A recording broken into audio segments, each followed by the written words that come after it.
অভিনয় সেজে আমি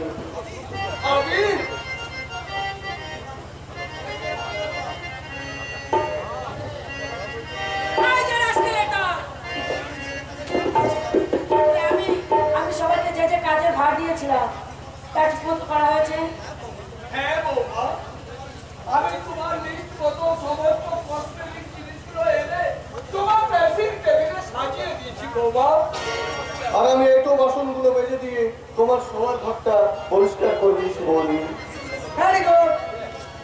এবার দুজনে মিলে কুয়ো থেকে আমার স্নানের জলটা তুলে বাথরুমটাকে চৌবাচ্চাটা একটু ভরে দিতে হবে। কি বললে বৌমা? কি বললে? আমরা তোমার স্নানের জল তুলবো? হ্যাঁ হ্যাঁ, তুলবেন। ভেবেছিলেন ছেলের বউকে যে দাসীবাড়ি করিয়ে রেখে আপনার সেবা দাসী করাবেন, কিন্তু আদর্শ চৌধুরী সোনার কিনবার যোগ্যতা যার নেই, অথচ শখ করে হিরে কিনে এনেছে। আর সেই হিরে পড়ার যোগ্য মর্যাদা দিতে পেরেছেন কি? সোনায় আমি কিনেছিলাম বৌমা, কিন্তু পরে দেখলাম সেটা সোনা নয়, সেটা এক টুকরো টিনের কোনা। চকচক করলে যে সোনা হয় না তা আমার জানা ছিল না বৌমা, তা আমার জানা ছিল না।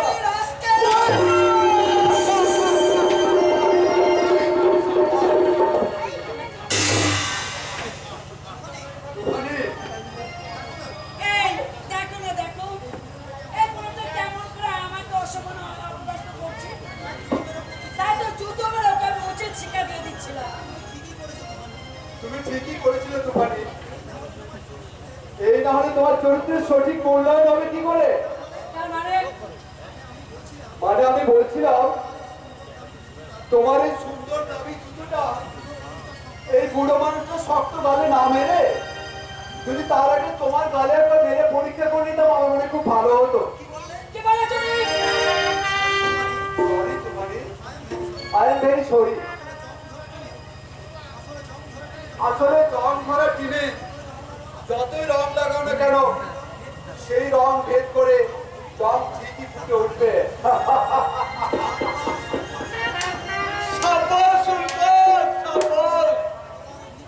তোমার অভিনয় সত্যি আমি বলব।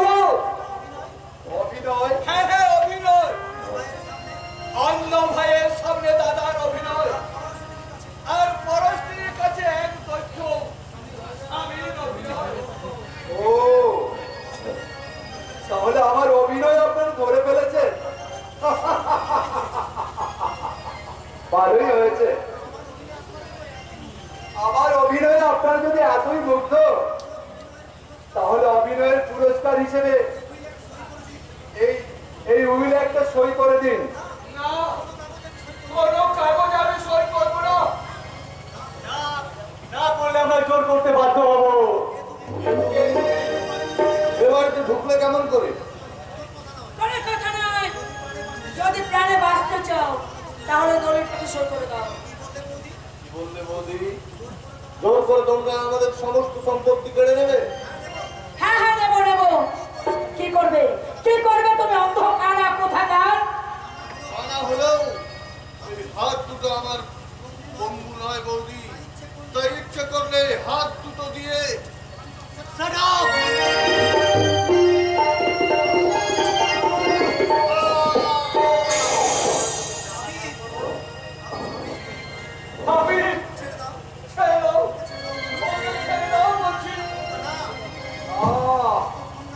যতক্ষণ না পর্যন্ত দলিলটাতে সই করবে ততক্ষণ ওর মতো ওর মাথাতে থাকবে।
আর আমি আমির চৌধুরী পিতার সম্পত্তির কোনরূপ দাবি করিব না, অঙ্গীকার করিয়া সরল অন্তঃকরণে স্বাক্ষর করিলাম।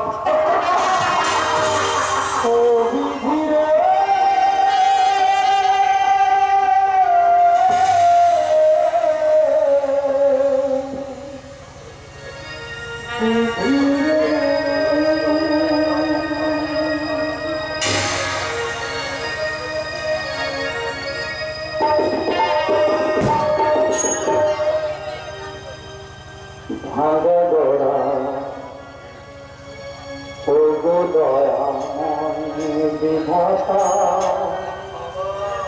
কেমন বিচার ও গো দয়াময় বিধাতা